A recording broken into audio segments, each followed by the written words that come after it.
This game made me sob. It absolutely destroyed me. Guys, today we're going to be talking about a very specific game that just emotionally wrecked me. Go ahead and hit the subscribe button. Hit that bell notification button so you're notified every single time that I drop a video, which for my long form is every single day at 12 p.m. Pacific time. Now guys, has a video game ever made you cry before? Let me know about that in the comments section. For me, I've definitely had a few games that have moved me, that have gotten me to a point of tears. Halo 4, when Cortana passed. Halo Infinite, the ending where Cortana passed away again. And for today's video, Life is Strange. Life is Strange is pretty much just a couple hours of emotional torment. That's the best way that I can describe that game. It is traumatizing. I remember when I first got told about this game. I was working at Target, and I was working in toys with one of my coworkers, Tim. Tim was a very emotional type of guy. And when I say he was an emotional type of guy, I mean, do you guys remember that movie American Beauty, where the guy starts crying because he's seeing a plastic bag flying around in the wind, and then he's all intense, and he's like, sometimes there's just so much beauty in the world that my heart can't take it. That's kind of like how Tim was. So he got very emotional at a lot of things, and there's nothing wrong with that at all. I think it's a strength to be in touch with your emotions, and I think if you're somebody who never cries, I think that's a problem, and you need to talk to somebody about that. But I was somebody who was like that. Back when I was a kid, I went through a very abusive childhood, and I just was conditioned to never cry. The only time that I ever really cried was when I'd get so angry that I have like those rage tears. I don't know if you guys have ever had that before, but that's pretty much it. And you know, over the years, whenever anything sad happened, I had to kind of just shove it down. And movies and video games have been a way that I've been able to kind of process my emotions better. And with this game, Life is Strange, it really, really got to me. So Tim is talking to me. He's just like, hey, have you ever played Life is Strange before? And I said, no. And he's like, dude, you have to play that game. It emotionally wrecked me. And I remember I looked at Tim, and I'm just kind of like, okay, Tim, yeah, I'm sure. And I'm just kind of thinking like, hey, we don't have the same taste, and the certain things that make him emotional aren't necessarily the things that make me emotional. So I didn't really think much of it, and then Black Friday came, and I saw Life is Strange on the Xbox Marketplace for about like $5 or something like that. It was an independent game, so it was cheap. No one really knew about this game at this time. It wasn't super popular, or the level of popularity that it is now. So it's only $5. I'm like, why not? Why not go ahead and buy this? It's only $5. And didn't get around to playing it for a couple more months. So, I think it was 2-3 months later, I was just kind of bored in my room one day and just kind of felt like, you know what? I've got a bunch of video games on my library that I've never even touched. We should probably stop playing Halo for the infinite time and start to play a new game. So, I decided to go ahead and boot up Life is Strange, and immediately I realized that I am an 18-year-old hipster girl who's still going to high school. I'm not thinking I'm really going to have a lot relatable to the main character. I don't really feel like I'm going to connect to the story. Well, about 45 minutes into the game, this game pretty much says, we're not screwing around. I have to try and talk someone away from stepping off a ledge, and I'm not emotionally equipped for that type of responsibility, okay? I don't know how to do that in real life. I certainly don't know how to do that in this game. Like, that's heavy stuff, all right? And I did not choose the right line of dialogue that got her to come down from the ledge. Spoiler alert, she jumped. It was a heartbreaking moment for me. And then the game just gets progressively worse and worse and worse. in the best way possible. The game is absolutely amazing because of how emotional it is. If anything can make me feel, if a story can move me to a point where I am in tears, that is a very special experience for me. Especially, I think, being somebody who used to not be able to cry. Anything that can move me to a point of tears is something that I immediately just kind of clock in as like, this is a game that I'm going to remember. This is a game that I want to come back to. But it also means that I can't play it a bunch because I do want to be able to continue to have that experience that I had the first time that I got it. So I don't want to overplay something and then that feeling get numbed. You guys know what I mean by that? So with other games that I don't have that much of an emotional response to, but I just strongly enjoy, I can play those all the time. But if I cry during a game, then I'm just kind of like, well, I can't play this game a whole bunch because this is a special thing. Anyway, with Life is Strange, it was something that just continued to ramp up the emotional turmoil in this game. And it was also to just the fact that I could really connect to a couple characters that I didn't expect to. The character of Chloe was somebody that I strongly connected to. She's this broken type of character who feels unseen, unheard, unloved, kind of feels like this outcast or this, I think she really, especially in the prequel game, you do see more into her mindset, and she does kind of view herself as a failure and a loser. And, she has this hard life going on at home. She's acting out a lot and just absolutely angry. And just so angry, doesn't exactly know where to direct all of this anger to. She feels betrayed. She feels abandoned. And dude, these are all the feelings that I had all throughout my childhood. And because of this, she becomes a wild child, and I acted out a lot in my youth. So I really did connect strongly with Chloe, and especially Chloe's self-destructive habits that continuously cause pain for her. That was me, homie. That's still me to this day, arguably. I still have a problem with self-destructing. I still have an issue with self-sabotage. And I try to do better on that, but it's hard to break that addiction of self-sabotage. So the fact that I'm able to connect to this character so strongly is something that now brings me deeper into this world, and it's now causing the stakes to be higher. And the midway point of this, so if you haven't played Life is Strange is where you play as this girl who can control time. She ends up getting these powers where she can rewind time. And about midway through the game, she finds a way where she can actually go back in time and change the past. So she goes back in time to the key event in Chloe's life that causes her to become this self-destructive force of nature.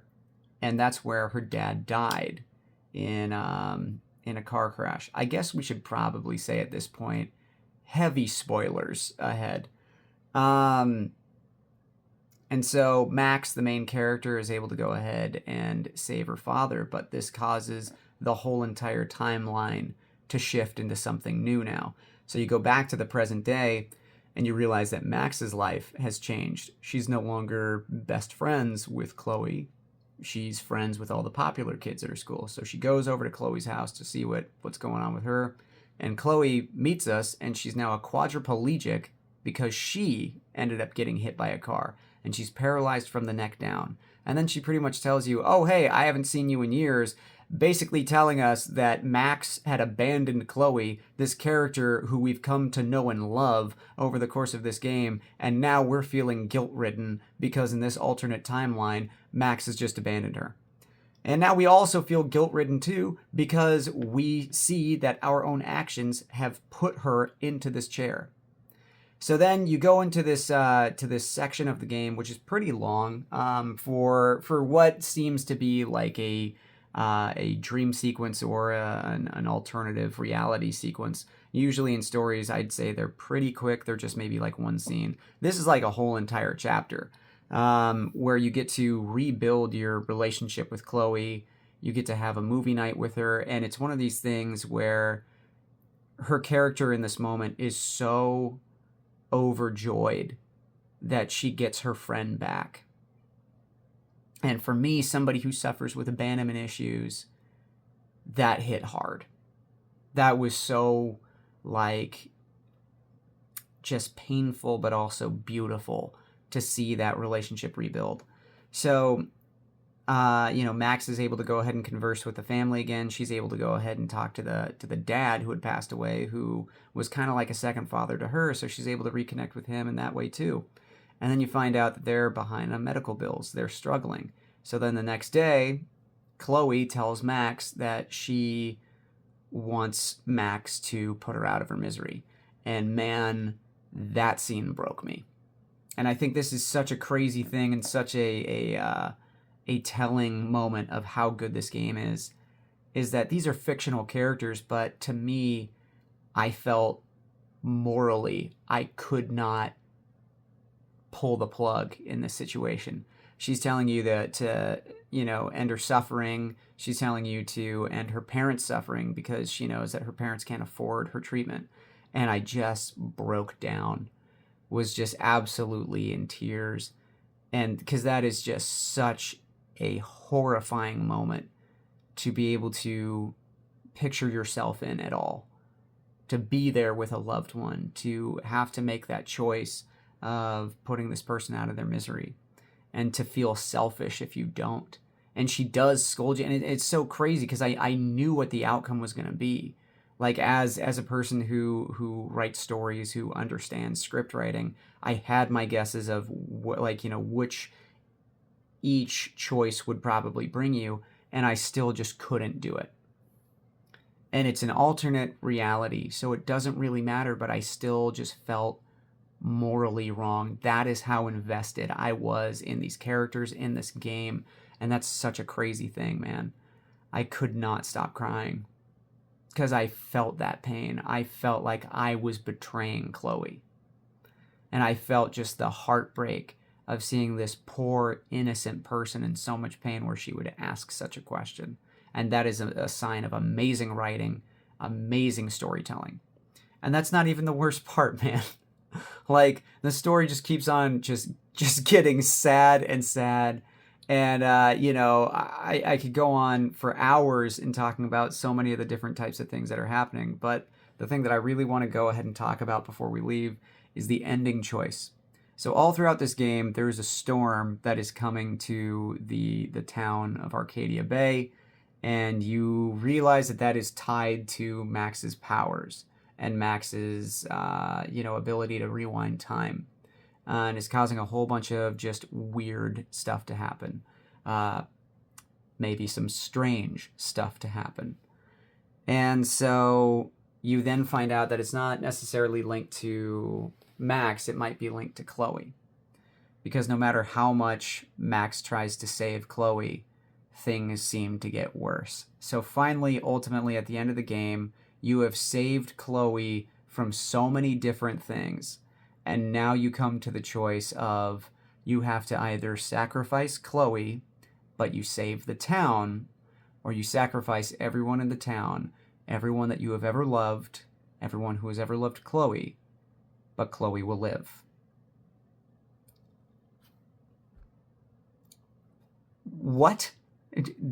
The heaviness of that choice. That is the weight of the world on your shoulders, right? Like, it was one of those things, man. Like, the first time I ever played, I couldn't do it. The whole entire game, I had been saving Chloe, and I couldn't turn my back on her. And I chose, to hell with the city. To hell with this town.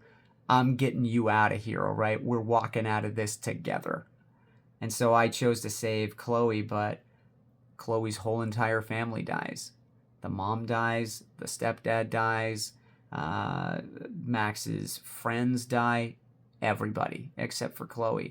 And they drive away in absolute silence. And here's the thing, when you think about the ramifications of that choice, what is their relationship going to be like afterward? It's either going to be unbreakably strong, or it is going to break apart immediately due to all the guilt that both of them feel.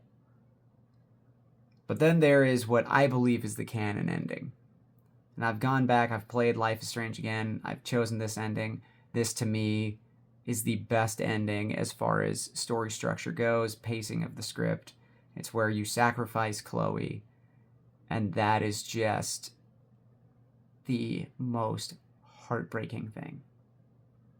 Chloe trying to tell you that it's okay, Max just not wanting to do this. I remember there's this one part, it just made me start weeping, was when you're tasked with choosing, choosing what choice are you going to make.